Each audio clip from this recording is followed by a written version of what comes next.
खत्म हुई है। थोड़ी देर में नड्डा जितेंद्र सिंह के साथ अमित शाह की बैठक होगी। तो बड़ी खबर, थोड़ी देर में नड्डा और जितेंद्र सिंह के साथ अमित शाह की बैठक होगी। ये आपको बड़ी अपडेट दे दे, पीएम मोदी और अमित शाह की बैठक खत्म हुई है और इन बैठकों के बीच धर्मेंद्र प्रधान का इस्तीफा। तो कुल मिलाकर यह कहा जा सकता है, यह घटनाक्रम सिर्फ और सिर्फ इस्तीफे तक सीमित नहीं है। इस इस्तीफे के पीछे वो तमाम पहलू हैं जिन पहलुओं को भी हमें बहुत विस्तार से समझना होगा। मंदोला जी, बैठक और इस बैठक के बीच इस्तीफा, यह तय था कि सिर्फ और सिर्फ ये इस्तीफे तक की कहानी नहीं है, इसके पीछे पूरी इंजीनियरिंग है। नहीं, देखिए मैं वही आपको बता रहा हूं, सरकार को भी अनुमान नहीं था और इन आंदोलनकारियों को भी अनुमान नहीं था कि इस तरह का रूप धारण कर लेगा। ये हो गया। इसमें किसकी कमी थी, किसने कमी करी, ये एक अलग विषय, बात का सब्जेक्ट है। लेकिन अभी हाल फिलहाल ये है कि प्रधानमंत्री मोदी ने जब सक्रिय हुए, जब उनको लगा कि स्थिति थोड़ा डावाडोल हो रही है, तो उन्होंने मोर्चे पे आके छात्रों से सीधे संवाद करा और बातचीत का रास्ता खोला। आपने देखा होगा कि 2 केंद्रीय मंत्री मिलने गए हैं और कल भी मिले थे, अभी आप मिलेंगे। जैसे मीटिंग खत्म हो गई, इसके बाद नड्डा जी और जितेंद्र सिंह जो प्रतिनिधि ये कॉकरोच जनता पार्टी के पहुंचे कॉन्स्टिट्यूशन कॉलम में, उनके साथ बातचीत होगी और उनको बताया जाएगा कि आपकी 2 मांगे हमने कल ही मान ली थी। एक मांग आपकी राजनीतिक इस्तीफे की, वो हमने इस्तीफे की मांग स्वीकार कर दी है।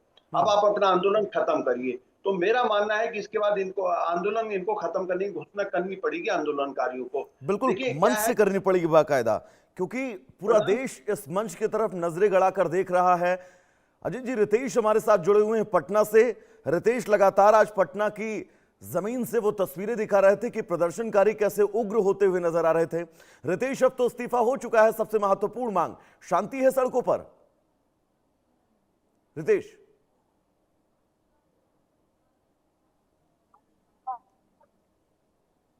मेरी आवाज आप तक पहुंच रही है?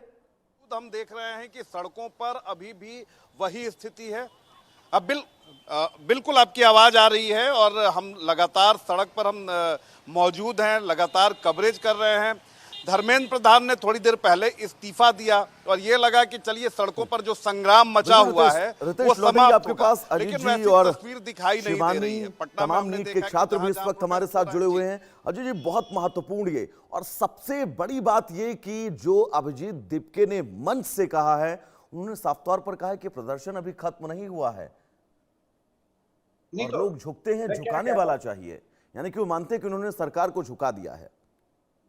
नहीं, देखिए, सरकार झुक गई है नहीं झुक गई एक अलग विषय है, लेकिन उनका जो बयान है, जिस तरह की वो बातें कर रहे हैं, जिस तरीके से मंच में प्रदर्शन हो रहा है, वो एक सीधा इंगित करता है कि ये देर सवेर राजनीति में इनकी महत्वाकांक्षा जग गई है और राजनीति में आएंगे। देखिए, कहीं ना कहीं आम आदमी पार्टी, जो कि अन्ना हजारे के 2011-12 में अन्ना हजारे के मूवमेंट के दौरान एक आंदोलन में शामिल हुई और उसके बाद एक पार्टी बनी आम आदमी पार्टी, तो कई जो ये विदेश में तो रहते ही हैं, इनके पीछे कई ऐसे लोग जुड़े होंगे, क्योंकि ये आंदोलन ऐसा आंदोलन नहीं है कि ये एक युवाओं ने या यूथ ने इस तरीके से प्लानिंग हुई है इस आंदोलन की, जिस तरीके से इसको प्रचारित प्रसारित किया गया है, जिस तरीके से इसमें लोग जोड़े गए हैं, जिस तरह का भाषा का इस्तेमाल हुआ है, ये ऐसे नहीं है। इसमें कहीं ना कहीं कुछ ना कुछ तो यह है कि बहुत सुनियोजित इसके पीछे कुछ लोग हैं।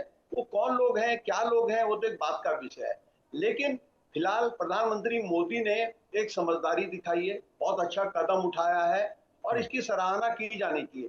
धर्मेंद्र प्रधान ने खुद आगे बढ़ के इस्तीफा दिया है और उन्होंने कहा है कि बच्चों का भविष्य के साथ में खिलवाड़ नहीं कर सकता। अब देखिए क्या है, राजनीति क्या हो गई इसमें। ये राजनीति अब इसमें ये होगी कि जो विपक्ष है वो अब इसमें श्रेय लेने की होड़ शुरू होगी।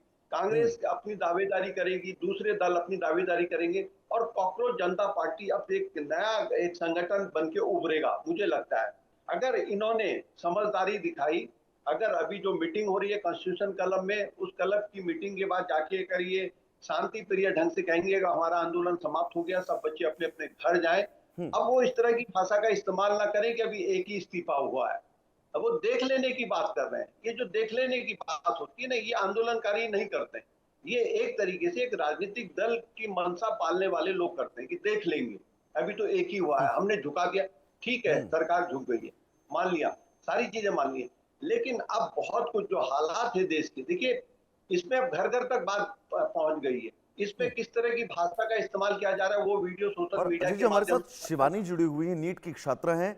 आपकी बात का मैं सवाल लेकर जाऊंगा उनके पास। शिवानी, इस प्रदर्शन में जिस तरह की भाषा का जिक्र हुआ, जिस तरह के अश्लील पोस्टर लेकर लोग टहलते हुए नजर आ रहे थे, इन पोस्टरों से आप तो सहमत मुझे नहीं लग रहा होंगी, इन न उस भाषा से।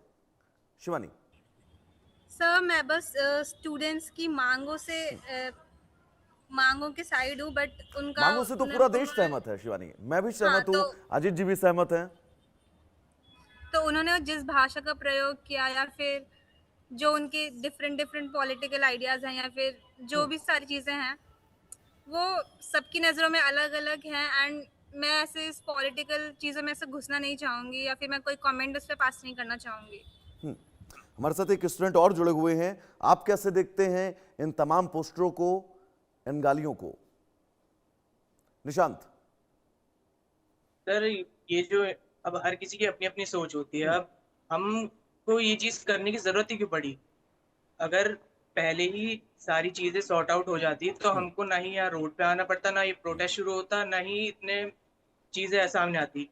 प्लस जो ये गवर्नमेंट है ये सोने का काम कर रही है बस, ये और कुछ नहीं कर रही है। जो हमारे पीएम है मोदी, उन्होंने अभी जो इंस्टाग्राम पे और ट्विटर पे अपनी वीडियो डाली, उसमें उनको ये तक नहीं पता कि जो नीट का रिजल्ट है वो कब आया है। उनका ये बोलना है कि 19 तारीख को रिजल्ट आया, जबकि रिजल्ट आया था 16 तारीख को। उनको ये चीज नहीं पता है और वो इन पे बयान दे रहे हैं। इसका क्या मतलब निकलता है सर? अजीत जी, देखिए उनको जब जानकारी ही नहीं हमारे है देश का जनजी, तो हमारे देश के